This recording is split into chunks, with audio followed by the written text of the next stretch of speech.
En Marquina Xemein, no todo el mundo se dedicó a la cesta punta profesional, aunque sí en grandes cantidades. Hubo otra gente que se dedicó a la docencia.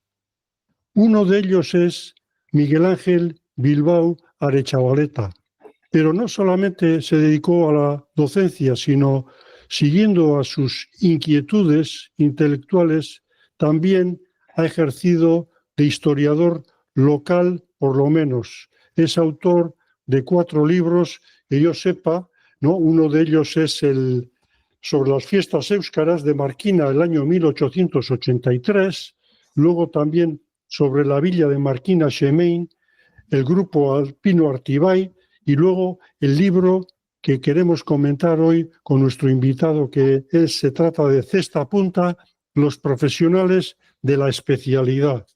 Este libro, para mí, yo le tengo un especial cariño. A lo largo de mi trayectoria, pues he coleccionado bastantes libros, pero si a alguien le tengo, insisto, y valga la redundancia, cariño, es a este libro por doble motivo, porque el haberlo recopilado tiene un enorme mérito, es un reto, un desafío para su autor, y también porque recopilando los pelotaris profesionales que ha habido en la cesta punta, cerca de 3.500, el autor nos corregirá si no es así, les ha rescatado del olvido. Si no llega a ser por la labor de este hombre, no tendríamos conocimiento de que hubieran existido.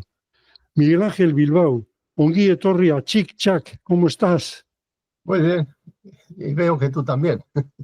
Miguel Ángel, ya te digo, tienes un mérito bárbaro, pero siempre me he preguntado, este hombre, ¿de dónde le vino esa cosa de, bueno, pues voy a empezar a hacer esa labor de hormiga, mirando en yo no sé en qué, basándote en qué fuentes? Cuéntanos un poquito, por dónde, por qué este libro Cesta Punta, los profesionales de la especialidad, que lo tengo aquí, y es un tocho, un auténtico tocho, pero es una verdadera maravilla. Miguel Ángel, cuéntanos. Mira, después de ver ese libro, algunos pueden decir o pueden sospechar que soy un gran aficionado a la cesta punta. Y es verdad.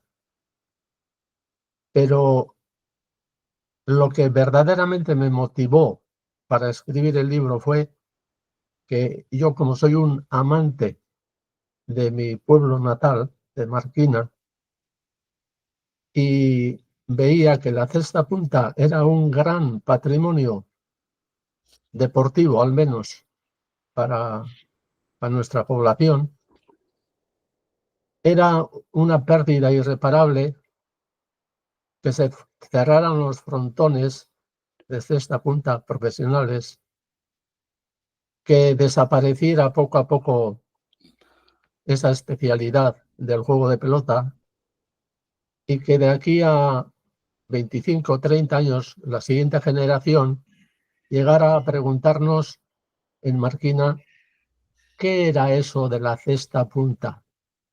¿Han oído hablar a algún compañero de que su abuelo o bisabuelo jugaba a cesta punta? ¿Qué es eso? ¿Qué juego es? ¿Cómo se jugaba? Pensaba para mí, eso puede suceder. Y entonces, mínimamente, para que constara por lo menos la existencia de la cesta punta, si al cerrarse los frontones americanos llegara a desaparecer la cesta punta como deporte, pues dejar constancia de que la cesta punta había existido, de cuándo había existido y de los marquineses que desde un principio se habían movido en torno a ese juego. Ese es el verdadero motivo por el que escribí ese libro. Hace 16 años, que fue cuando se publicó el libro, el año 2009, tan fea estaba la cosa, tan oscuro lo veías, Miguel Ángel. Yo, como he seguido la cesta desde mi nacimiento, de los años 40, pues veía que sí, verdaderamente estaba decayendo. Y como veía que los frontones, sobre todo los americanos, ya estaban cerrando y ya quedaban pues 2 o 3 nada más, y ellos también bastante mal, pues llegué a pensar que sí, que la cesta, si motivaba a los chavales a jugar a cesta punta, era el afán, la ilusión de poder salir al extranjero, sobre todo a los Estados Unidos, de ganar en aquella época en dólares, que suponía unos ingresos para sus familias muy aceptables y que podía llegar a desaparecer. O sea, en 20 años, en 30 años, la cesta punta pues desapareciera. Habría quizás algunos chicos que jugaran a cesta por pura afición, pero contados. Mm. Y bueno, decides comenzar esa, vamos a llamarle, aventura de escribir el libro. ¿Y cuál fue el primer paso? ¿Qué se hace en estos casos? Bueno, yo soy un aficionado a la historia y realmente no sé por dónde habrá que empezar, pero yo me planteé, como conocía Marquina, los portales de Marquina, las viviendas que había en cada portal, porque estoy hablando pues de hace ya una partida de años. Entonces empecé a meterme en una calle, pero desde mi misma casa, o sea, con un pliego en blanco, pues plantearme en la calle Oquerra, en el portal número 2, quiénes vivían. Pues fulano, fulano, mira, estos tenían un hijo que jugaba a cesta punta, tac, y apuntaba. Y de esa forma fui haciendo un listado de los pelotaris que yo recordaba que habían estado jugando, habían jugado, estaban en activo, y de esa manera pues empecé a hacer una lista, porque mis principios fueron mucho más limitados. Yo pretendía hacer una lista de los pelotaris que en Marquina se habían dedicado a la cesta punta. Entonces, a medida que iba recopilando los nombres de los marquineses puntistas, iba marginando al resto de pelotaris. Entonces, a medida que avanzaba, y lo que pretendía era, de cada uno de esos pelotaris, escribir su nombre y 2 apellidos, si es que podía, dónde habían nacido, la fecha de nacimiento, si jugaban de delanteros o zagueros, dónde habían debutado, cuándo y en qué frontón, qué lesiones importantes habían tenido a lo largo de su carrera y cuál había sido su itinerario profesional. Por qué frontones habían pasado, en qué temporadas o en qué años. Y si habían fallecido, dónde habían fallecido y la fecha de defunción del pelotario correspondiente. Entonces, mi pretensión fue esa, pero a medida que iba marginando al resto de pelotaris, me dio pena y dije, voy a recoger todos los que pueda. Y entonces empecé a añadir a mi lista primitiva, que ya iba avanzando y alcanzaba los 300, se acercaba a los 400, fui añadiendo el resto de pelotaris. 400, Miguel Ángel, 400 solo de Marquina, Solo de Marquina. sin tener en cuenta la comarca, es decir, Barinaga, Iturreta, etcétera, etcétera. Bueno, Iturreta, Barinaga es Marquina. Marquina. Es Marquina. Lo que no tenía en cuenta es a los de Echevarría, que están a 2,5 kilómetros de distancia, a eso no les tenía en cuenta. No son de Marquina. A los de Berriatúa no son de Marquina. Es decir, solamente marquineses. Bueno, Marquina y Semén. Pero claro, antes eran 2 municipios, pero ahora es uno. O sea, el nombre de nuestra población es Marquina Semén. Entonces, a los que habían nacido o en Marquina o en Semén, 400. Es que para mí, cuando empecé esto tontamente, llegué a a una serie de conclusiones que me hicieron pensar que la vida de la Cesta Punta en Marquina era muy de tener en cuenta, porque abarcaba pues 120, 130 años de la vida de Marquinesa, todo lo que había repercutido en la población, en los mismos chavales, en que estuvieran estudios o no tuvieran, porque eran chicos que abandonaban los estudios a los 14 años. Entonces, todo este tipo de repercusiones y lo mismo el número de pelotaris que se habían dedicado profesionalmente, porque si hablamos de aficionados, se puede decir que la mitad de la población jugó a cesta punta en algún momento, pero solamente profesionales 400. Entonces, mirando solamente a los que van detrás de Marquina, entonces me di cuenta de que era, pero con unas diferencias enormes. Si hablamos de 400 para Marquina, los que siguen son los pelotarios de Motrico, que no alcanzan los 125 o 125 andan por ahí. O sea, pasamos de 400 a 125. Motrico es una población quizás algo mayor que Marquina. Detrás vendrían los de Ondarroa, unos 115. Claro, esto no se puede decir exactamente cuántos. Yo me puedo olvidar de 2, de 3 o de 4 o de 5, ¿no? Guernica anda por los 100. Cuando veo yo libros escritos de pelotaris de Guernica, me doy cuenta que en Guernica meten a los pelotaris de Ajánguiz, de Mendata, de Cortezubi, o sea, de poblaciones que están alrededor de Guernica. Pues, si tuviera yo ese tipo de consideraciones, los 400 quedaban chiquitos, porque en Marquina venían a jugar a Marquina, a aprender a jugar a Marquina, pelotarios de Ibar, del Goibar, de Ondarroa, del mismo Motrico, etcétera. Porque el frontón de Marquina, pues también es de tenerlo en cuenta. Dentro de la historia de la pelota, el frontón de Marquina no es tan espectacular como el de Guernica, pero creo que cuenta mucho. Luego entramos en ese tema del frontón de Marquina porque, por supuesto, que ha tenido una importancia enorme en el devenir de la cesta punta. En la comarca de Marquina has mencionado que los de Guernica incluyen a Xánguiz, a Cortezubi, etcétera. Si tenemos en cuenta la comarca de Marquina, es decir, Marquina, Xemein, Echevarría, Berriatúa, sin ir hasta Ondarroa, podemos hablar de que un 35% del total de los profesionales de la cesta punta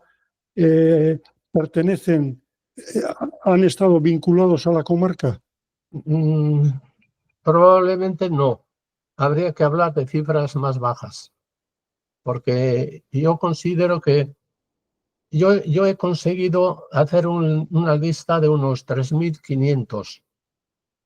Por muchos que me haya olvidado, creo que no pasan de 4.000 los pelotaris que se han dedicado. Si tenemos en Marquina 400, solamente es un 10%. Entonces, llegar hasta el 30, o como hablabas tú, o hasta el 35, no sé qué cifra más ha dado la máxima. 35 aproximadamente. No podemos llegar a tanto. No. Quizás nos podemos quedar en un 20%, pero más no. Porque, sí, claro, hay que tener en cuenta no solamente los pelotaris vascos, sino pelotaris del resto de comunidades de España, mexicanos, cubanos, americanos, etcétera, etcétera, ¿no? Has comentado al principio de que tu primer paso fue hacer un censo así de portales y en esa casa cuántos pelotaris ha habido. Luego, posterior, cuando no querías discriminar al resto, ¿cuál fue tu metodología? Bueno, a partir de los pelotaris que ya tenía, pues para mí era muy fácil preguntarles, ¿tú con quién has jugado? Cuando estuviste en Miami, cuando estuviste en México, cuando estuviste en Sevilla, ¿con quién jugabas? Pues yo tenía un compañero que era fulano. Bueno, pues ya sé fulano y de dónde era, o cómo jugaba. ¿Jugaba delante, detrás? y ya empezaba ya. Para mí el ordenador es un gargantúa. Yo le llamo al ordenador gargantúa porque todo lo que le das traga. O sea, en el ordenador puedes meter todo lo que quieras. Entonces, yo los nombres los metía. Como van por orden alfabético, pues es muy fácil entonces pues ya establecer de cada uno de ellos más datos. El primer recurso fue ese. O sea, a partir de los pelotaris que yo conocía, extenderme poco a poco al resto de pelotaris. Otra de las cosas que me vino muy bien fueron los programas, por ejemplo, en América, en los Estados Unidos, los programas de cada frontón, empezando pues desde que se abrió el frontón de Miami por el año 26, pues los programas que iba consiguiendo pues a través de otros pelotarios. ¿Guardas algún programa en casa? ¿Me puedes dejar? Lo quiero copiar.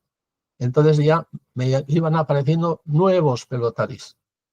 Entonces, a partir de esos, ya empezaba a conseguir poco a poco teléfonos.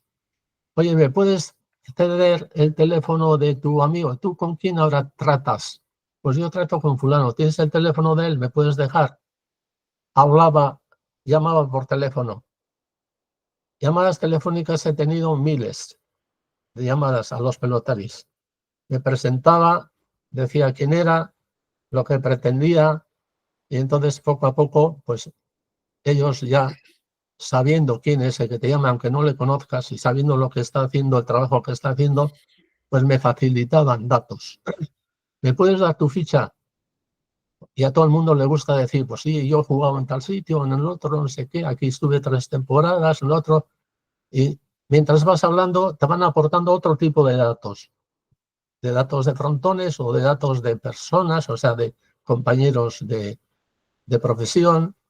Y de esa manera, pues fui añadiendo.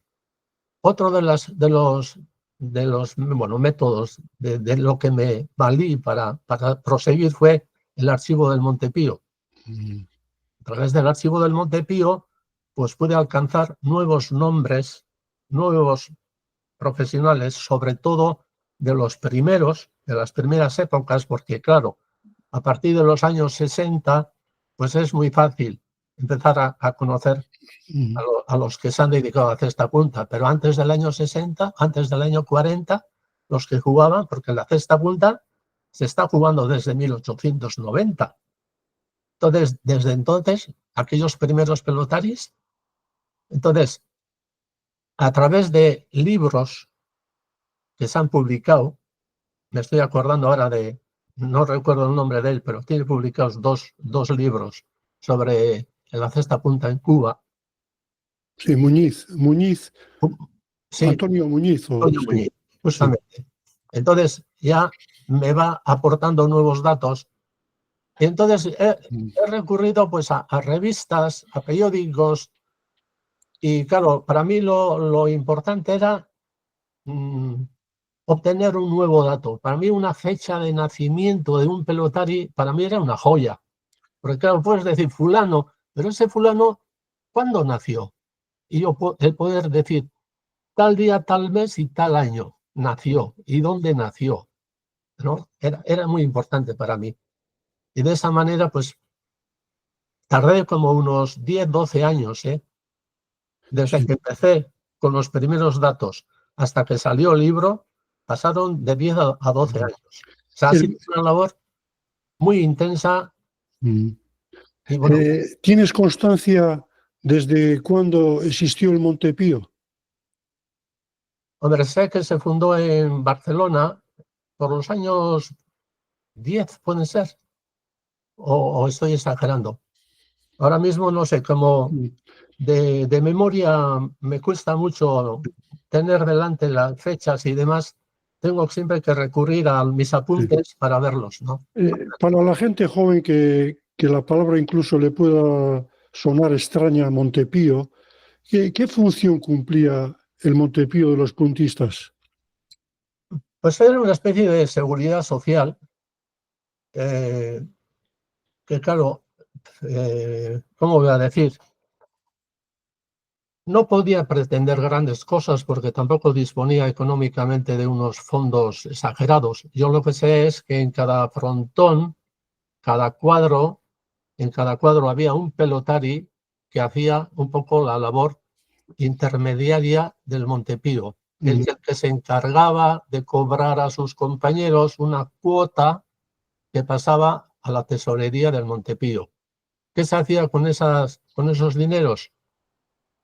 Pues, por ejemplo, yo revisando un poco el archivo de ellos, pues veía que cuando un pelotari pues, tenía un accidente serio o una enfermedad grave, pues procuraban auxiliarle económicamente.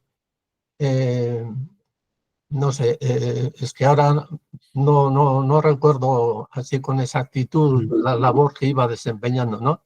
Pero bueno, tenía su labor. Lo que pasa es que era muy difícil porque ya el hecho de que hubiera una persona en China cobrando cuotas del Montepío, que si un pelotari después te pago y ese después es más después, y entonces le cuesta mucho reunir todo ese dinero para enviarlo después a Montepío, que quizás no lo enviaba, sino cuando volvían aquí, pues entonces lo entregaba. Pero esas maneras de trabajar yo no las veo personalmente muy válidas. Ya, Entonces puede haber mucho, sí. no sé. Hiciste miles de llamadas, múltiples viajes, me imagino, a un pueblo y a otro para contactar con las familias. Sí, por cierto, te voy a interrumpir. En Guipúzcoa, pero se entregaron a mí. O sea, tengo unos recuerdos muy bonitos de familias de Guipúzcoa, que cuando fui a interesarme por su padre o por su hermano o por su marido, etcétera, pues me atendían divinamente. Me acuerdo en Pasaya, una señora que me dijo, pero vienes desde Marquina a interesarte por mi difunto marido. Se extrañaba la mujer. Y sí, para mí su difunto marido es un señor muy importante. Ya solamente ese hecho hacía que me abriera la puerta y que me dejara entrar, que me facilitara un álbum con fotografías de su marido y a mí me permitía hablar con ella distendidamente, dándome ella pues, datos que para mí eran muy valiosos, hasta el punto de que estaba con su cuñado y su cuñado al saber que yo era de Marquina me dijo, ya conozco Marquina, y le dije, vaya, ¿y cómo así? Me dijo, en tiempo de guerra estuve en Marquina. Yo trabajaba en el frontón. Le dije, ¿en el frontón de Marquina? ¿Trabajando? ¿Cómo trabajando? Me dijo, sí, yo era mecánico. ¿Mecánico? ¿Y en el frontón de Marquina? Y me dice, sí, porque el frontón de Marquina era una especie de garaje para todos estos vehículos motorizados, pues para hacer sus reparaciones, para que sirvieran de guarda. O sea, y fue entonces cuando supe que efectivamente Marquina había cumplido el frontón de Marquina durante la guerra esa misión. Y también así pude entender que después de terminada la guerra tuvieran que pasar 10 años para poner nuevamente en funcionamiento el frontón de Marquina. Hasta el año 49 estuvo cerrado. Tuvimos la suerte de que el alcalde era un ex pelotari y entonces aquel impulsó un poco el que se fuera renovando el frontón o reparando el frontón para iniciar nuevamente las actividades de Cesta Punta. Alejandro Gómez, ¿te estás refiriendo? Alejandro Gómez. Al tío Gómez que dice Tomás Goyogana. Eso es, Gómez Omar. Miguel Ángel, esa familia de Pasaya, ¿recuerdas qué pelotari? Sí, sí, pero a ver. ¿Trecet puede ser? No. Bueno, no tiene importancia. No, no tiene importancia. Ya, igual me viene después. ¿Sabes? Tengo un problema, yo no sé si es de la edad o de qué es, los nombres propios se me atascan, se me bloquean. Y quiero decir un nombre, lo mismo puede ser de una persona, de una ciudad, sí. se me atasca y no me sale, y no me sale. Y después al de un rato, mañana digo, me cago en la mar. Sí. Tal palabra era. Eso nos pasa a todos, la memoria corta y la memoria a largo plazo. Miguel Ángel, ¿te encontraste con álbumes, fotografías, algún descubrimiento que digas, vaya tesoro? Pues no de antes, porque de antes ya a través de pelotaris de Marquina ya los había visto. Por ejemplo, puedes decir fotografías de China. Bueno, para mí las fotografías de China no eran tan importantes porque las tenía al alcance de la mano. Pero que alguien me dijera que su padre había jugado en Brasil, para mí fue un descubrimiento. O sea, yo no sabía, cuando empecé con esto, que en Brasil había habido frontones dedicados a la cesta punta, bueno, dedicados, donde se había jugado a la cesta punta. Hasta que en Andoain, hablando con uno, pues me dice, ven aquí, podemos hablar y demás. Y para mí Andoain entonces era como decirme, pues no sé, Málaga. O sea, me parecía lejísimos, Andoain. Pensaba para mí, joder, ¿y cómo se va a Andoain? Pero hablando, me dices que mi padre jugó en Brasil y mi abuelo también. Concho. Dije, claro que voy. Y me presenté en Andoain y me llevó su hermana hasta el caserío donde vivía él y allí pues me enseñó pues fotos de su padre y demás. Y claro, ya me metí yo por otros medios, internet y demás, a saber cosas de Brasil. Y claro que había habido frontones en Brasil, pues como una docena de frontones repartidos en 3 ciudades. Esta familia de Andoain, los Chitíbar, me imagino que son, Exactamente. los Chitíbar. Sí, Y sí, de hecho, el patriarca de la dinastía, si no me confundo, y tú lo sabrás porque has escrito el libro sobre las fiestas éuskaras en Marquina, en 1883, el Chitíbar que juega con Vega es ese Chitíbar de Andoain. no lo sé. Sé que son guipuzcoanos, Sí. el Vega sé que era de Donosti, y ese Chitíbar, pues quizás pueda ser, Sí, por sí. las fechas. Pues, Por las fechas tiene que ser puede ser. el originario que sepamos de los pelotaris, del más antiguo de los Sí, Chitíbar, porque probablemente sería él. al final creo que han sido 4 generaciones de puntistas los Chitíbar, ¿eh? Sí, Es curioso. sí, sí. Miguel Ángel, Perdona. sí, Me hablabas de los álbumes. Ahora me estoy acordando. Estuve, y todo esto ha sido en Guipúzcoa, ya te digo. O sea, he tenido más atenciones en Guipúzcoa que en el propio Vizcaya. Yo soy vizcaíno, pero los guipuzcoanos me han atendido mejor.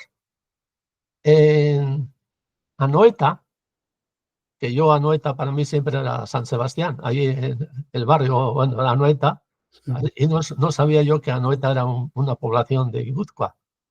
En Anoeta, otro pelotari, fui a verle y me pasó a su casa y me sacó un álbum y me dijo, las fotos que te interesan, me dices y las puedes copiar o las puedes llevar para copiar. Pasó una página y la otra, y la otra, y la otra, y al final me dice, creo que te están interesando todas. Y le digo, pues sí. Cogió el álbum, me puso encima de las manos y me dijo, llévatelo. Y le dije, pero ¿me vas a dejar el álbum que lleve a casa? Y me dice, sí. ¿Y cómo te voy a devolver? O sea, otra vez volveré yo aquí a entregarte. Y me dijo, no te preocupes. Tengo un hijo aficionado que está jugando como aficionado, tiene partidos en Marquina, entonces iré con ello a Marquina, te llamo por teléfono y me puedes entregar el álbum. Efectivamente, fulano. Y lo hicimos de esa manera. Este que ya te estás imaginando quién es, sí. fue exactamente el que tuvo su problema, entre comillas, de corazón en La Habana, que le dejaron sin jugar, le aconsejaron que ya no jugara más, montó allí una taberna hospedaje de los pelotaris, El Tokiona. exactamente, y entonces, pues después en San Sebastián otro médico le dijo que no era tal su dolencia, y bueno, Pues en casa de él me dejó el álbum y tenía un álbum con unas fotos preciosas, preciosas. Este Martín Odriozola, que es el que sobre el que hablas, tiene una historia de película que en su día yo la recogí no, mejor dicho, un periodista le entrevistó en euskera, yo la traduje al castellano y está en mi blog, porque tiene, al margen de el tema de la pelota, tiene unas historias de película con los rebeldes, ¿no? En la época de Castro, etcétera, etcétera. Bueno, pero no nos vamos a meter en ese punto. Miguel Ángel, ¿tuviste algún momento en esos 10, 12 años que tardaste en recopilar, terminar el libro, algún momento que dices, bueno, lo dejo, echo la toalla porque esto es mucho trabajo, mi mujer está hasta el gorro de las llamadas de teléfono y los viajes? ¿Qué va? Yo creo que al revés.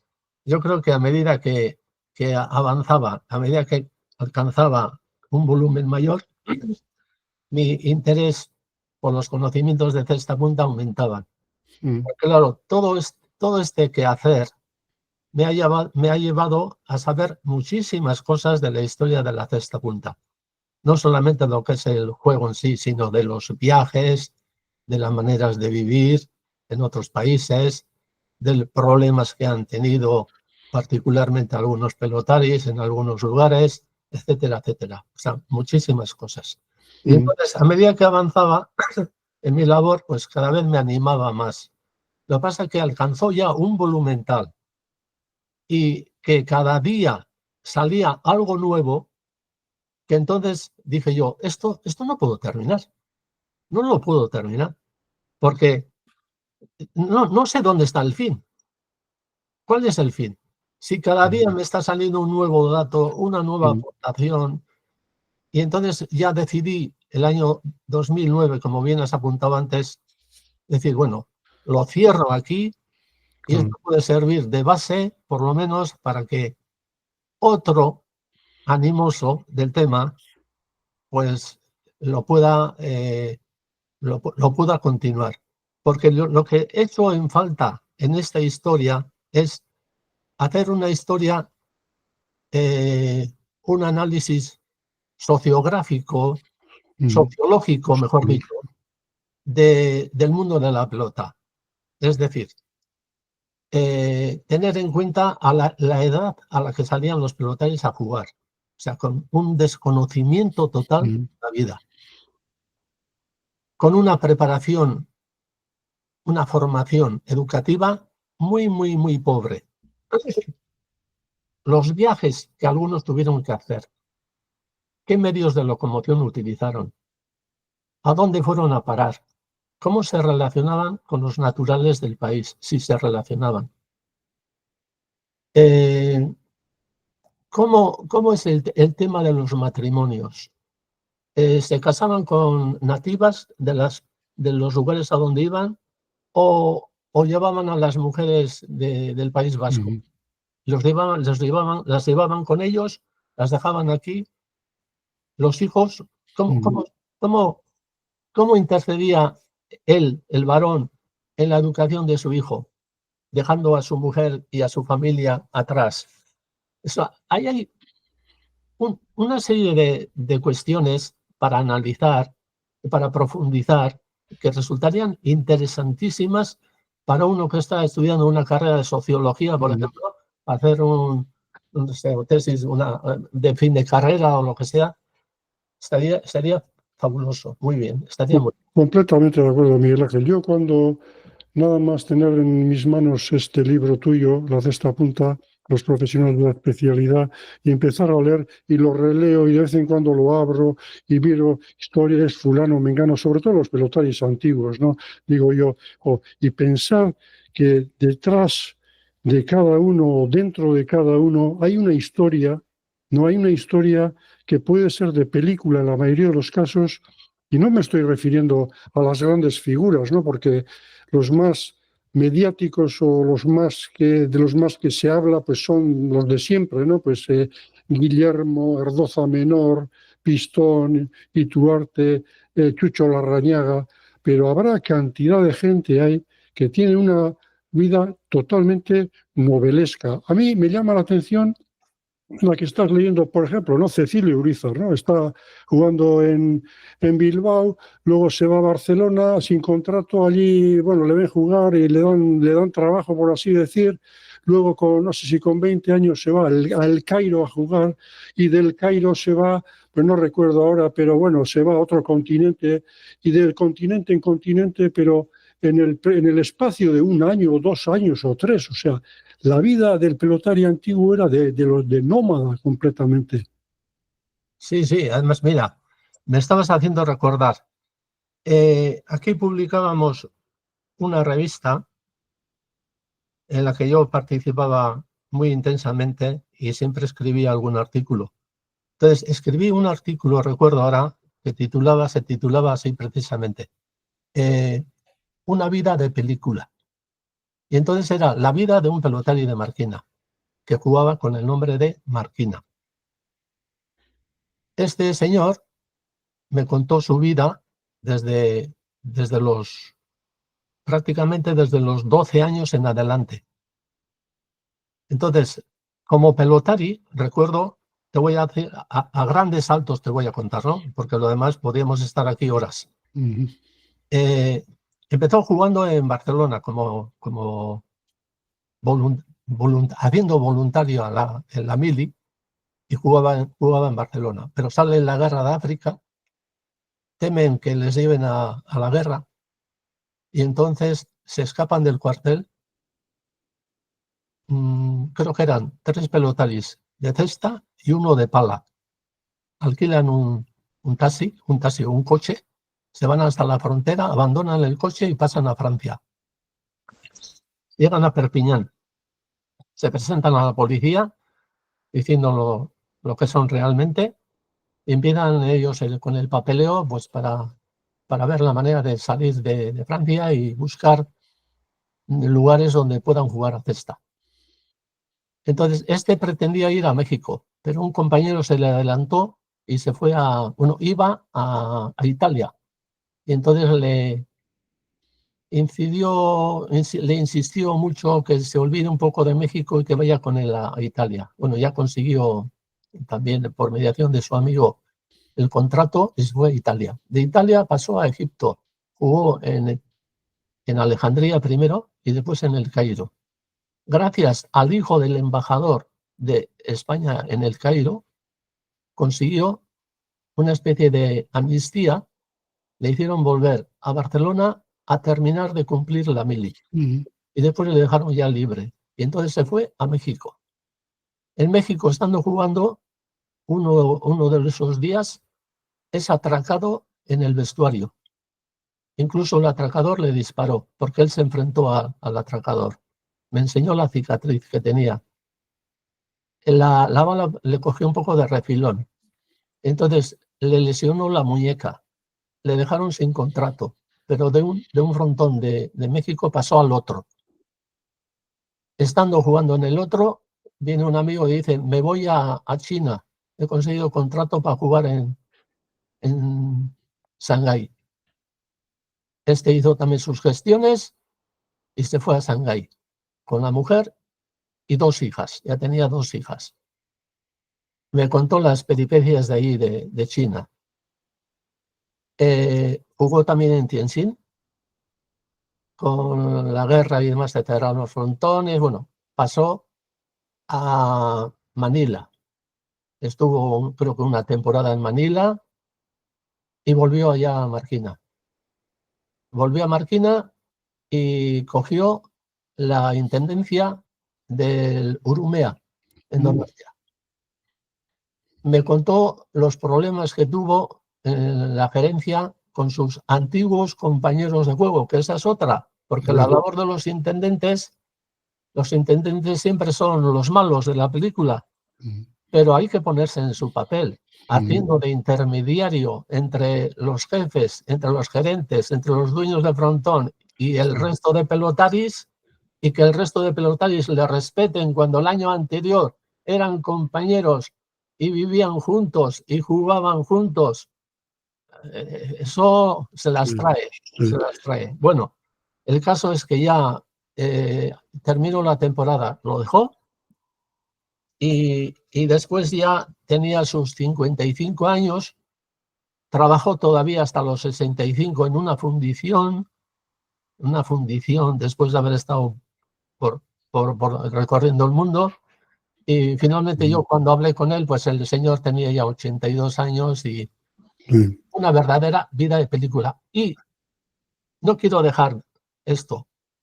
Vosotros, los pelotaris, no me refiero a ti, sino a los de tu profesión, habéis sido testigos de grandes acontecimientos mundiales, pero de grandes. La Segunda Guerra Mundial, la entrada de los americanos en Manila, las dificultades que tuvieron con el régimen militar nipón. Que recuerdo yo, 2 pelotaris murieron por balas de los japoneses. Estaban ahí, los pelotaris estaban ahí. En el tiempo de Pancho Villa y demás, de la Revolución Mexicana, había esto de aquí, los caldunes jugando en los frontones mexicanos. No es que estuvieran metidos en la guerra o en la revolución, pero estaban allí y presenciaban las cosas y escuchaban lo que estaba ocurriendo. Cuando entró Fidel Castro a La Habana, ahí estaban los pelotaris. Y encima tuvieron que alternar un poco con el régimen castrista porque entraron en el año 59 y el frontón no se cerró hasta el 62, creo que fue. O sea, 2, 3 años que estuvieron allí. O sea, y vieron la entrada de los castristas en La Habana. Son testigos. Entonces, y otra cosa para mí muy interesante. Cuando los europeos tenían grandes dificultades para entrar en China, yo me acuerdo que entre el año 30 y 35, había como una docena de marquineses en China jugando hacia esta punta. Entonces, y uno de ellos sí, le nombraron jefe de la falange en China, sí, Ibarrolaza. Sí, marquinés. Marquinés. Sí.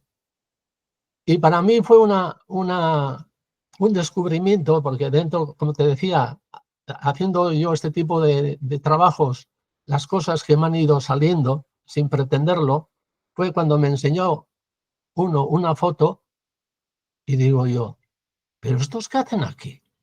Un cuadro de pelotaris vestidos de falangistas y en las paredes las fotos de José Antonio Primo de Rivera, de Franco. Decía, ¿pero esto qué es? Y me dijo, este es el consulado de España en Shanghái. Este es el cuadro de pelotaris de Shanghái. Y Miguel Ángel, hubo una partida de pelotaris que secuestraron al cónsul español en China. La historia está recogida documentalmente, no son historias contadas por los pelotaris, sino tesis doctoral sobre la falange en China en concreto, ¿no? Y ahí hubo, bueno, sería largo de contar, pero hubo una guerra dentro de la falange, 2 facciones, y Jáuregui, el empresario, se decantó por una de ellas y bueno, es una historia un poquito... Ya, tengo leída. Sí. Tengo leída porque cuando descubrí aquello dije, tengo que profundizar un poco este conocimiento. Me metí en internet y conseguí un artículo al menos, que hablaba de la falange en el Oriente, En el Oriente, sí. Celestino Rodao, creo, Rodao es el historiador, sí. Y empecé a leer y demás, y ya metí a los pelotaris y demás, y cómo contribuían con unos dineros pues para comprar cigarrillos y no sé cuántos para mandar al bando nacional y no sé qué. Y es un mundo, hasta esta punta pero es impensable, ¿no? Las cosas que he descubierto ahí. Miguel Ángel, la cantidad de apodos que han tenido los pelotaris. Sí. ¿A qué se debe? No sé, yo creo que en otras profesiones también hay apodos, pero al nivel de la cesta punta no he conocido. O sea, habrá futbolistas que tienen apodos, ciclistas que tienen apodos, pero en el volumen que aparecen en la cesta punta, ¿qué va? Y claro, y dices, y bueno, ¿pero por qué le ponen? Pues a algunos les ponían pues por sus características físicas. Al pequeño igual le llaman grandullón o al alto le llaman muñequito o lo que sea, ¿no? O al narigudo le llaman chato o al revés, no sé. Otras pues por sus posturas en el juego. Que sí, otras pues por... Es que escribí un artículo también en esa revista que te digo sobre los apodos, los motes de los puntistas, y los iba agrupando yo, me acuerdo, por animales, por, no sé, por distintas categorías diferentes, porque coincidían, porque si coges los animales, te encuentras con un zoológico igual. Con los pelotaris, o sea, pueden aparecer 20 pelotaris con nombres de animales. Sí, sobre todo los antiguos, es curioso. Tal vez puede ser porque los cronistas de la época, que ha habido verdaderas plumas maestras escribiendo sobre Jai Alai, como Eladio Secades, ¿no? Uno de ellos, un auténtico fenómeno, que en su tiempo debía ser una eminencia en el mundo del béisbol en Cuba, Eladio Secades, y también escribía sobre Jai Alai. Claro, y hubo varios cronistas, Yer Losada, etcétera, etcétera, Horacio Arqueta. Era gente, pues eso, igual que por el estilo de literatura o de periodismo que hacían, que era muy dado al apodo, puede ser para hacerlo más bonito, ¿no? Mira, puede ser, sobre todo me he fijado en los cronistas cubanos, mexicanos también, pero sobre todo cubanos. Fíjate si ponen apodos que hasta a los frontones les han puesto. A los frontones. Que es el Palacio de las Luces, que si el Palacio de los Gritos, que si la Bombonera. La Bombonera, eso etcétera, es. etcétera. O sea, quiero decirte que hasta a los frontones, no se limitan a los profesionales de la cesta, sino hasta a los frontones. Miguel Ángel, ese libro tuyo del que estamos hablando ha tenido 2 ediciones. Está agotado, por supuesto, no hay manera de encontrar un ejemplar. ¿Te has planteado una tercera edición o es algo que está fuera de tu mente? Está fuera de mi mente y te voy a explicar la razón. Cuando se publicó este libro, el libro de costo salía entre 70 y 75 euros. Se vendió a 36 euros. Se hizo una concesión especial a la gente de Marquina y se vendieron a 30 euros. Al resto, a 36. ¿Me explico? Sí. Bueno. ¿Por qué? Porque estaba patrocinado por el ayuntamiento. Eso el año 9. Han pasado 16 años. Tú sabes que en 16 años los costos han aumentado muy considerablemente. Si este mismo libro sale hoy, puede llegar a salir de imprenta a un precio de unos 85 euros. ¿A cómo vas a vender si no hay patrocinio? Ya.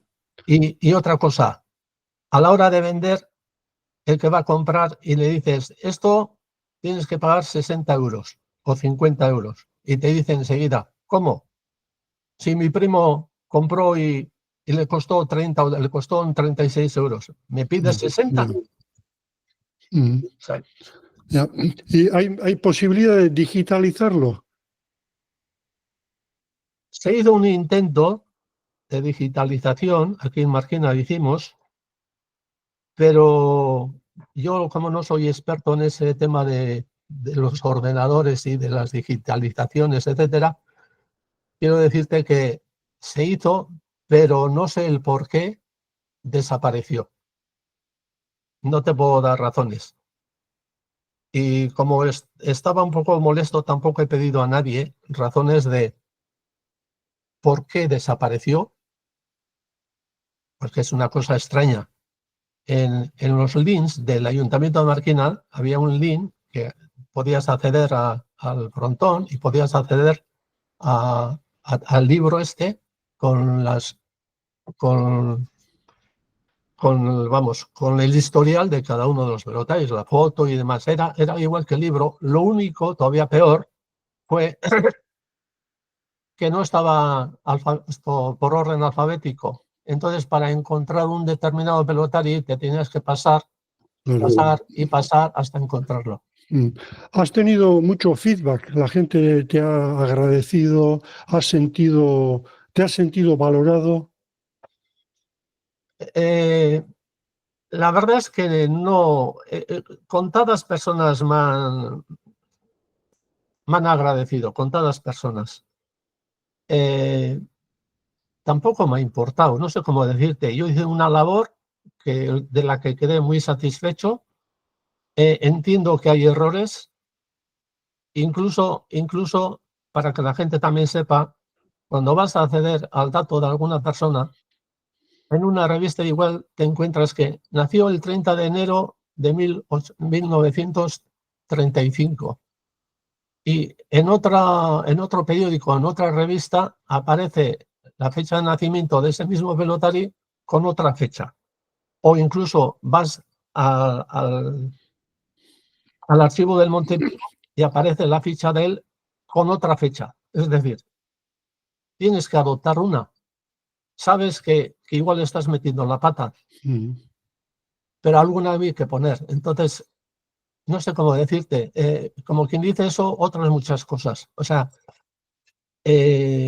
dos fuentes documentales hablándote de la misma persona que no te coinciden exactamente en algunos datos. Entonces, ¿Y qué ha supuesto, Miguel Ángel, qué ha supuesto la influencia de los puntistas en Marquina? Al comienzo has hablado, pues eso, de que la economía, en fin, que sociológicamente has dado a entender que la influencia ha sido notable, claro, por la cantidad de ellos que han salido y a través de décadas y décadas. A nivel económico, la salida laboral ya la has comentado, ¿no? Gente joven que tenía muy pocas opciones en su día, moda, hábitos de consumo. Me imagino que la influencia habrá sido porque yo tengo oído a la gente mayor de Villabona que en su día los puntistas que venían introdujeron el aperitivo, el martini. Se empezó a tomar martini y bebidas de esas porque los pelotaris lo demandaban. sí, esas cosas son reales. Y en el mismo Marquina, pues se veía a los pelotaris los mediodías, sobre todo cuando a las horas de comer, salíamos igual de comer y todavía estaba el pelotari tomándose un trago largo pues en el toldope de aquel tiempo de Marquina. O sea, esas cosas sí. Respecto a lo que apuntabas anteriormente, para Marquina, hombre, la cesta punta ha sido algo muy a tener en cuenta. Un chico que a los 14 años abandona la escuela, sale ya de la escuela, hace los estudios primarios y ya está. Se va a jugar, hace la campaña americana, vuelve a casa con sus ahorros. Estamos hablando no de la posguerra, pero sí de los años 50. Era un suplemento muy a tener en cuenta para las familias de Marquina, porque no son una y dos y tres las familias de Marquina que tienen hijos en la pelota, sino son cientos o decenas, por lo menos, de familias. Entonces, ese era un suplemento muy a tener en cuenta. Porque, claro, por ejemplo, otro dato que ayuda a entender esto es que en una población que entonces Marquina podía tener unos 3.500 habitantes, había 5 bancos, que se dice pronto, 5 entidades bancarias en un municipio de 3.500 habitantes. ¿Eso dónde se ha conocido? ¿Y eso qué enseña? Que a Marquina llegaba mucho dinero, sobre todo procedente de la pelota. Entonces, aquí teníamos el hispanoamericano, el Banco Central, la Caja de Ahorros Municipal de Bilbao, la Caja de Ahorros Vizcaína, el Banco Bilbao. O sea, todos ellos estaban a la vez en Marquina, cada uno tenía su sucursal. Hay tal vez la cantidad de sagas o dinastías de pelotaris que ha habido, y me viene a la cabeza los Muguerza, Goitias, una verdadera tela de araña. Esa endogamia que ha habido, ¿no? Puede ser debido a eso, que era una salida laboral, se generaba economía, un proyecto de vida, y eso pues se transmitía dentro de la familia o incluso en el ámbito vecinal. Yo me acuerdo cuando yo era chaval, nosotros no teníamos más que fútbol, pelota y ciclismo.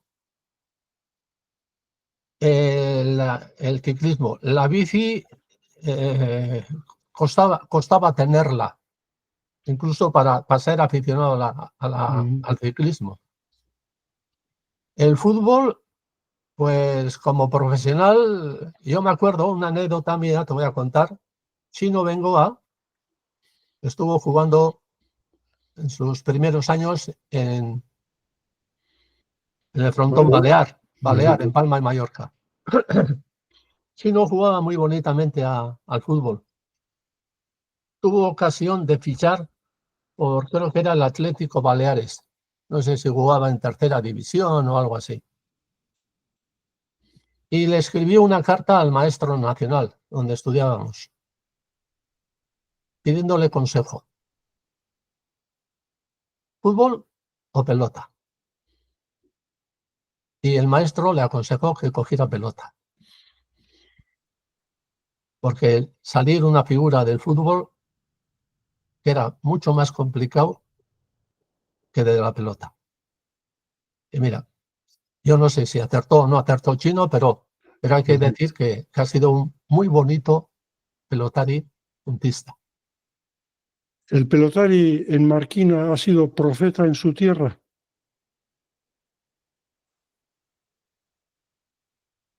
A ver, yo creo que se les veía como personajes de otro mundo.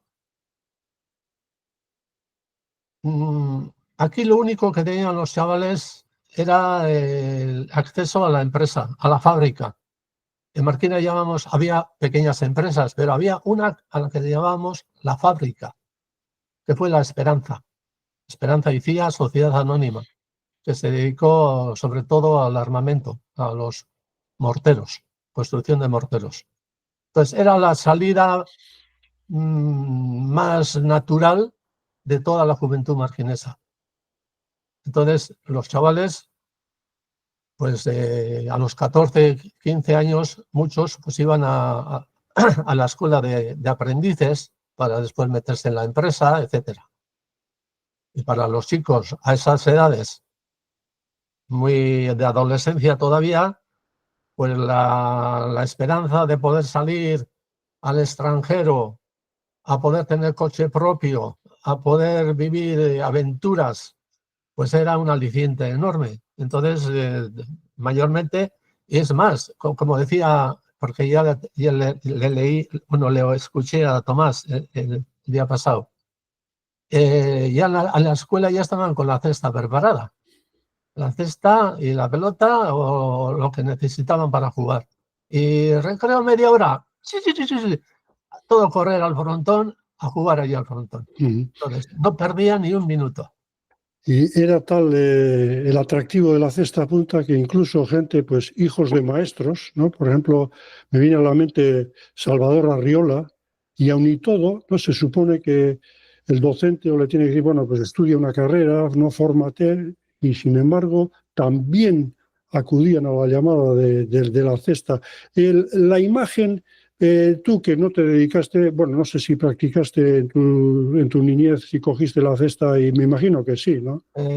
No creo que pasé del tercer ensayo, pero sí, me puse la cesta e intenté llegar al frontis. Y el pueblo llano, el pueblo que no se dedicó y les veía venir, ¿qué imagen tenía de los pelotaris? Por eso de si han sido profetas en su tierra o nadie es profeta. Joder, mira, en Marquina hemos tenido hasta hijos de guardias civiles jugando a cesta, incluso uno de ellos como profesional, que después fue intendente en el frontón de Milán. Fíjate tú, hasta dónde llegaba la cesta punta en Marquina. Entonces, se veía como una cosa natural, no sé cómo decirte, porque no era cosa exclusiva de una familia o de las familias de abolengo, que se llaman de los ricachones o de los gauchos, que los hijos jugaban a cesta, como en un tiempo se consideraba el tenis como una cosa de privilegiados, ¿no? Aquí se veía como una cosa natural la cesta punta, porque todo el mundo jugaba a cesta punta, todos los chavales jugaban a cesta punta. Después, algunos salían al extranjero, otros se quedaban aquí, por las circunstancias que fueran, ¿no? Pero era una cosa natural jugar a cesta. Y también era natural que, pues con 16 años, si no era con 14, al menos con 16, pues pudieran salir a jugar. Y luego ha sido un oficio, la cesta punta ha sido un oficio más, un oficio, ¿no? Sí. Pues ocurrió otro tanto con las raquetistas, ¿no? Que al final era una salida laboral, un trabajo. Los pelotaris también, en vez de dedicarnos a, yo qué sé, a la fábrica o esto, pues escogimos el oficio. Luego estaba, por supuesto, la parte deportiva, etcétera, etcétera, pero fue un modus vivendi. Sí. Miguel Ángel, antes de terminar esta entrevista, quería comentarte otro libro que tú lo has escrito y también sobre cesta punta, y no sé si te ha dado más o menos quebraderos de cabeza que el que hemos estado hablando hasta ahora. Y me refiero a este libro que se titula Un pelotari vasco en La Habana. Y yo lo leí de cabo a rabo, es un libro de esos de ficción, que empiezas a leerlo y lo acabas porque es ameno, es fácil de leer y encima pues es una historia de amor entre un chico Martín de Barinaga que llega a La Habana y conoce a una chica que se llama, tengo aquí apuntado, Cecilia, y si hay un enredo, pero siempre con un trasfondo de la cesta punta, que es lo que tú has intuido en ese libro de recopilación de historias, ¿no? Que podía ser incluso la vida de Marquina, pero bueno, en vez de Marquina, de un tal Martín. Sí. Miguel Ángel, ¿qué te empujó a escribir este libro? Que también te habrá costado lo tuyo porque no es fácil que una editorial se interese por un libro sobre pelota y en este caso. ¿Por qué escribiste esto? Realmente fue un capricho personal, un capricho. Siempre tenía ilusión por escribir una novela, desde joven. Me ha gustado muchísimo la lectura y he leído pues sin parar. Todo lo que caía en las manos, hasta los papeles de envolver los caramelos, lo que ponía, lo leía. O sea, para mí he sido ciego por la lectura y sigo igual, ¿eh? Entonces, tenía ese caprichito personal de escribir una novela. Entonces, cuando el COVID, que nos amarraron en casa y no podíamos salir, pues pensé, coño, ahora tengo yo ocasión de intentar escribir una novela. Y entonces, además, yo no sé, los escritores me imagino que partirán de un guión prefabricado y después pues armarán ahí una telaraña con una serie de personajes y demás y lo van extendiendo, ¿no? Hasta el final. Pues yo lo hice de otra manera. Yo empecé por un protagonista.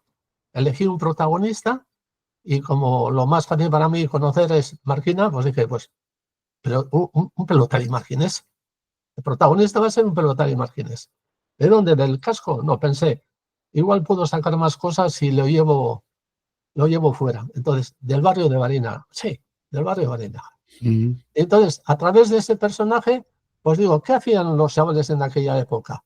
Jugar a cesta, hacer la mili de voluntario para no tener repercusiones después de que no te dejan salir porque todavía no has cumplido la mili, etcétera. Y entonces, pues, le llevo a Barcelona, de Barcelona vas a México, etcétera. Entonces, llego a Cuba. Yo, como he estado en Cuba, conozco La Habana, pues dije, coño, pues si tuvo aquí el caramelo, aquí se va se va a entender o le va a conocer a una jovencita, porque los que salen a esas edades, jovencitos, y cuando las mariposas te iluminan el cerebro cuando ves una chica guapa, y entonces le voy a hacer que se enamore de una cubanita, de una joven cubana. Y entonces, a partir de ahí, pues fui desarrollando con un tema y realmente, pues lo que has dicho, es una novela de amor, pero ambientada en un tiempo real, porque la acción transcurre entre el comienzo de la Guerra Civil aquí en España y finaliza el año 59 con la entrada de los castristas en La Habana. Entonces, en ese periodo histórico se desarrolla la acción del entente de esta chica con este chico, de dos culturas diferentes, y entonces lo que le quiero hacer ver a la cubana es la influencia que han tenido los vascos en el desarrollo de otras naciones, como por ejemplo en Cuba. Y así como en Cuba estuvieron luchando en las armas militares vascos, pues al revés, vascos que ya estaban asentados en Cuba lucharon por la independencia del país contra las tropas de aquí. Entonces, incluso como aparece en la novela, le dice el protagonista a la chica, ¿te has fijado en los nombres de las calles que tenéis en La Habana? Pues hay un montón con nombres vascos. Y claro, para la chica eso de vasco no entendía qué eran, pero el otro ya le iba a explicar. Y le empieza a nombrar, no las calles, tal, tal, y le dice, y al final dejo tal calle. ¿Por qué? Porque precisamente aquí hay uno de los frontones que tenéis en La Habana. Y le habla de los frontones y le habla del carácter vasco y le enseña cómo vivimos y etcétera, etcétera. Y también aparecen acontecimientos reales del mundo de la cesta punta, como por ejemplo el desafío que tuvieron Fernando Orbea y Salsamendi. Sí.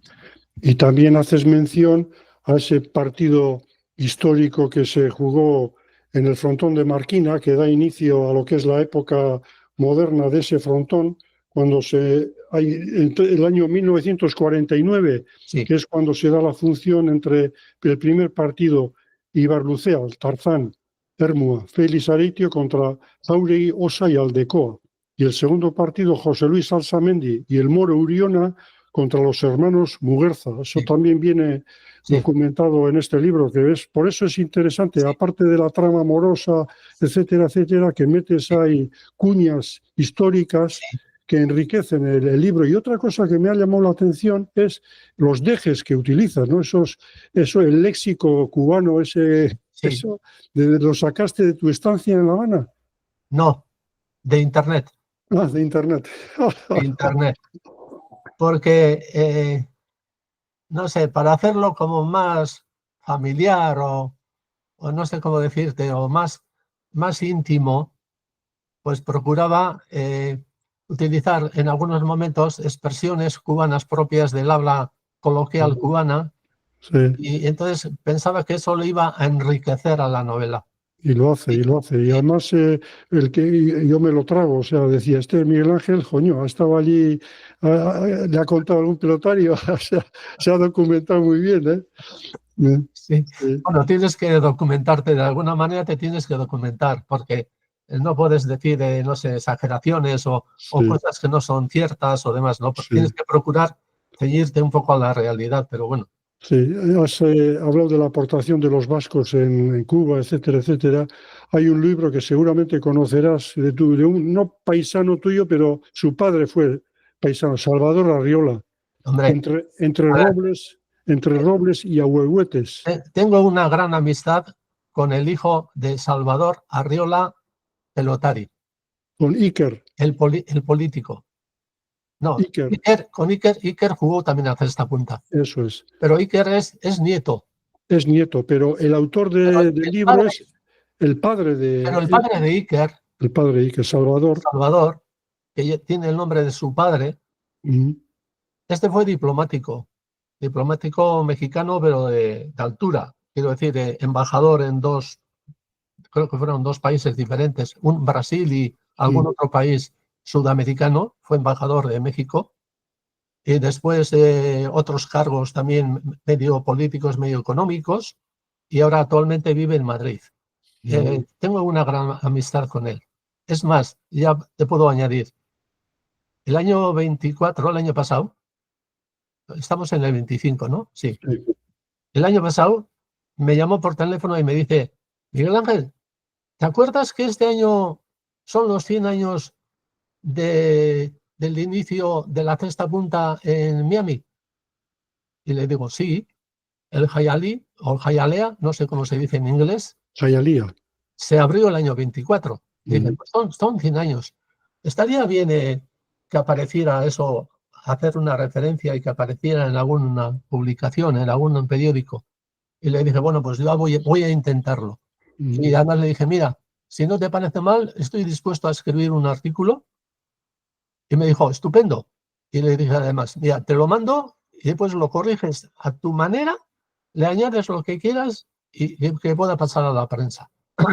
Se hizo un primer intento aquí en Marquina, a través de Marquina, en el correo, que no fructificó.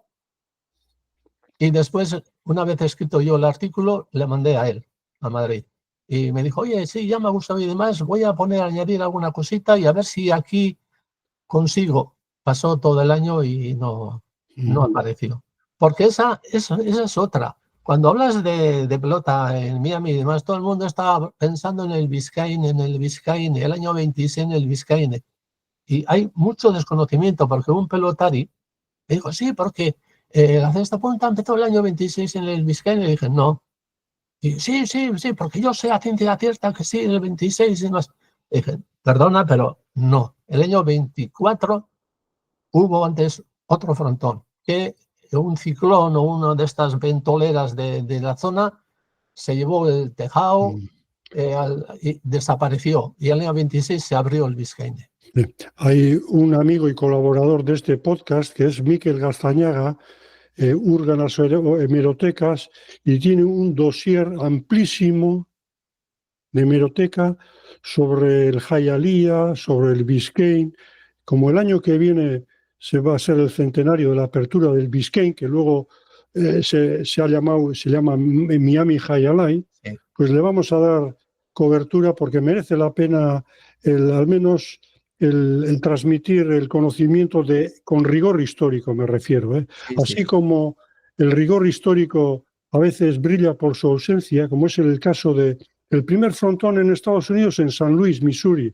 Pues no es así, fue en San Francisco. Exactamente. Y las hemerotecas están ahí, pero si recurres a Internet, San Luis, Missouri, no es así. No. Hubo un espacio muy corto de tiempo, que tú sabrás mejor que yo, todo eso, que se jugó en San Francisco. Los nombres de los pelotaris, el Eder High en el Central Park creo que se llamaba, de la ciudad de San Francisco. Pero bueno, era como una pequeña... Ahora no recuerdo exactamente, no sé si no se llamaba Eder High. El de San Francisco. Me suena. Sí. Pero bueno, sé que fue una cosa de muy poquito tiempo y más bien en plan de exhibición y demás. Pero es verdad, la Cesta Punta apareció en Estados Unidos, no en Florida, sino en California. En California. Miguel Ángel, este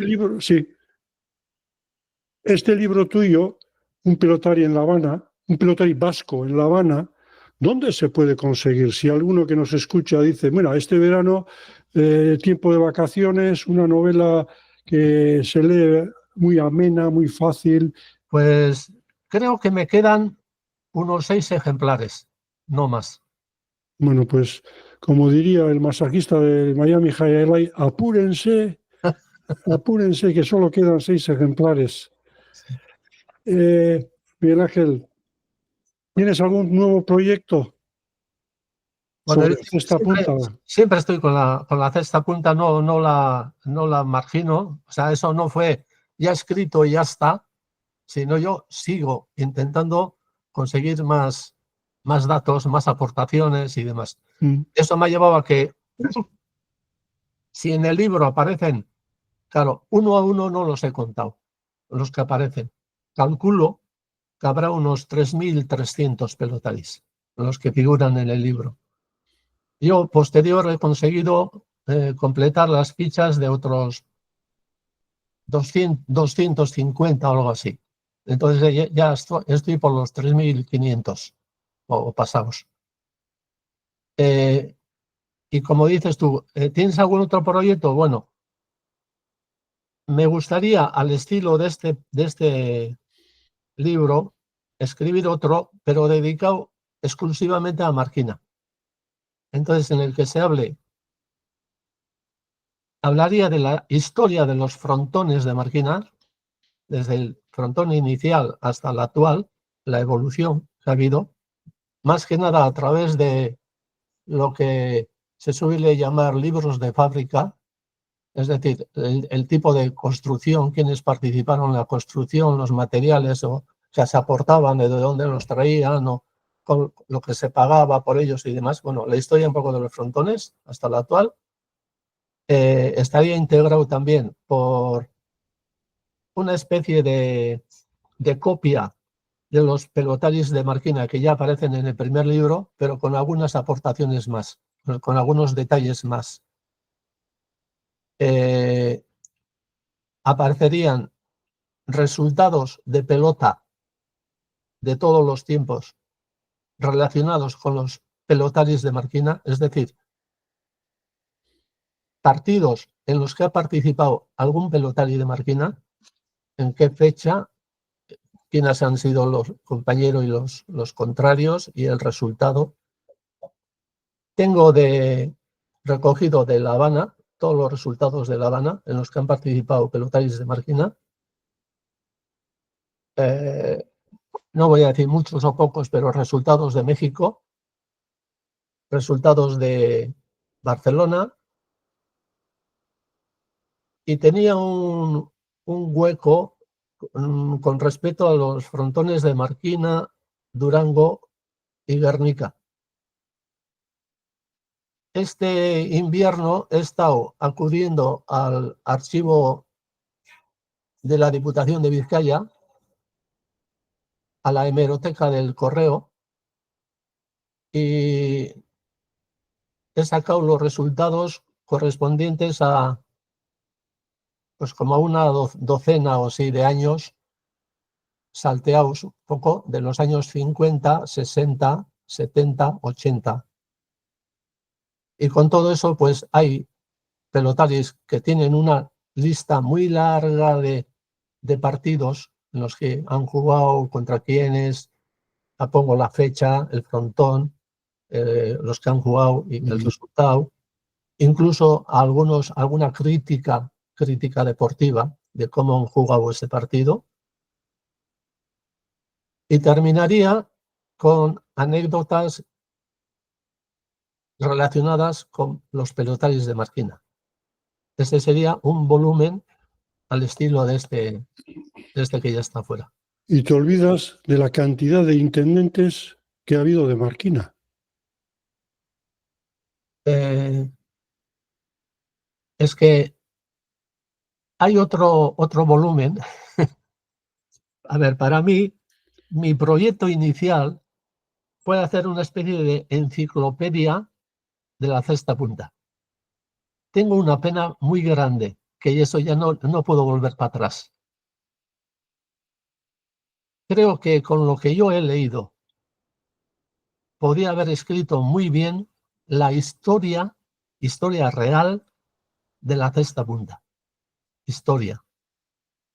Pero de la evolución de la cesta y de los frontones por donde han pasado y demás, y de los acontecimientos políticos, incluso criminales, porque me estoy acordando de un intendente americano que le mató la mafia de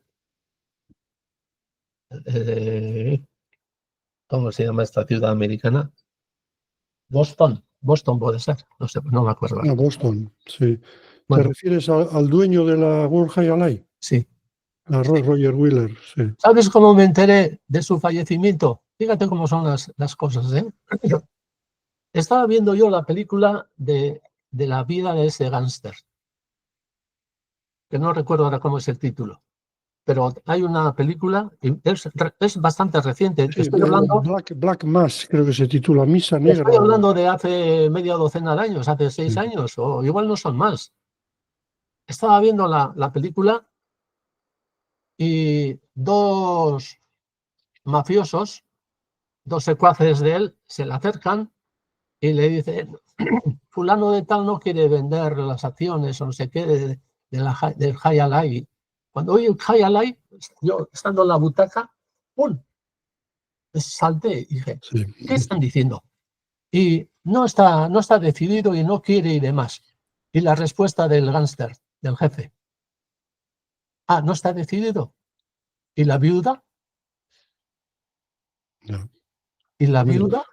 un hijo, Matarle y después ya nos entenderemos. uno de los hijos de Roger Wheeler acaba de publicar un libro sobre el caso hace unos pocos meses. Está en inglés, pero bueno, se puede encontrar en internet para alguien que le pueda interesar el tema de esta época un tanto oscura de lo que fue el High Alay, que a mí me tocó vivir en primera persona porque yo le conocí a Roger Wheeler, estuvo en el vestuario cuando compró la compañía, pero bueno, ahora nos extenderíamos bastante en cómo fue todo aquello porque es otra novela, otra novela. Miguel Ángel Bilbao, qué gusto charlar contigo. Para mí también, ¿eh? Para mí Sí. también. Además, hablando de cesta, yo estoy muy, muy a gusto, muy a gusto. ¿Sabes lo que me estoy imaginando ahora en este momento? Una charla, otro episodio, Salvador Arriola y Miguel Ángel Bilbao, los tres. Él seguro que está dispuesto porque es un hombre con un conocimiento enciclopédico y un amor al High Alay, a la cesta punta tremendo. Toda su familia. Sí, Sí, sí, es muy ameno. sí. Me has hecho recordar, me has hablado de los intendentes de Marquina y te iba a decir algo que ha derivado después a otras cosas. Te hablaba de que yo pretendía hacer como una especie de enciclopedia de la cesta punta. Entonces, este era un volumen, pero detrás venían otros. Uno es el que te acabo de hablar sobre Marquina, el frontón, los pelotaris, los resultados deportivos, las anécdotas, etc. Y otro era hablar de los frontones y cuadros de pelotaris. Entonces, hablar de un poco de la historia de cada frontón donde se ha jugado a cesta punta, que es muy complicado, pero bueno, algunos pequeños datos se pueden aportar de cada uno de ellos. Fotografías de los cuadros, no de todos los años, pero vamos, de muchos años están recogidos, se pueden poner. Y con los cuadros aparece no solamente el nombre de los delanteros y zagueros, sino también de los intendentes. Entonces aparecerían los intendentes. Miguel Ángel Bilbao, eskerrik asko. Me parece que no va a ser la única entrevista. Volveremos porque hay muchos temas que veo que nos dejamos en el tintero. El Museo de la Cesta Punta, ¿por qué no en Marquina? ¿Dónde mejor que en Marquina?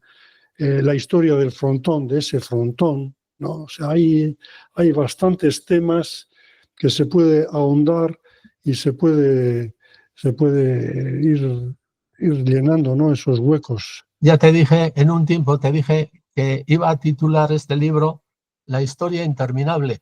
Historia interminable. Pero Sí, como ya sí, existía una película con ese nombre, sí, pues sí. dije, no, tengo que buscar. Y bueno, se quedó en cesta punta, ¿no? Pero te quiero decir que es mejor que queden cosas en el tintero todavía, porque eso nos Sí. permite volver a juntarnos, volver a desarrollar, Eso es, eso es, o eso es. profundizar en otros, y me parece muy bien. Bueno, Y gracias a ti por haberte acordado de mí. no, yo ya te digo, yo soy este libro del que hemos hablado, le tengo un cariño especial porque me ha abierto la perspectiva sobre nuestro pasado, tomar conciencia de aquello que estaba delante y no lo veíamos el profesor nuestro, Rafael Elizondo, que le tocó vivir los años de Manila, cuando la guerra japonesa, ¿no? Que hubo 2 muertos, conocía a Pistón, Pedro Mir, en fin, pilotarios antiguos que si a día de hoy si pudiera hablar con ellos, pero como no lo puedo, de vez en cuando abro el libro y me imagino cosas que me contarían. Antes me preguntabas, ¿están agradecido? Y te he dicho, pues mayormente no, pero sí unos cuantos me han dicho que le tienen al libro, así como hay familias en las que tienen la Biblia encima de la mesilla, algunos tienen este libro al alcance de la mano, pues para consultar cuando les viene en la mente, y fulano, esto, lo otro, o oyen una conversación o hablan con un amigo y dicen, espera, tengo que acudir al libro de Miguel Ángel a revisarlo. La Biblia de la cesta punta. Miguel Ángel Hidalgo, besarka estu bat, handi bat, eta eskerrik asko. Ya vamos a organizar un episodio en el futuro. Cierto. Bueno, un abrazo, eskerrik asko. Agur, agur. Horrengo arte.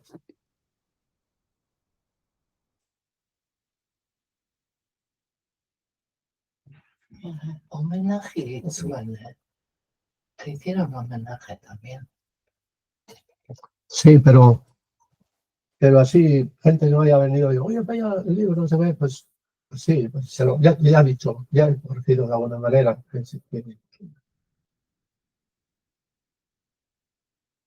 Ay, estoy...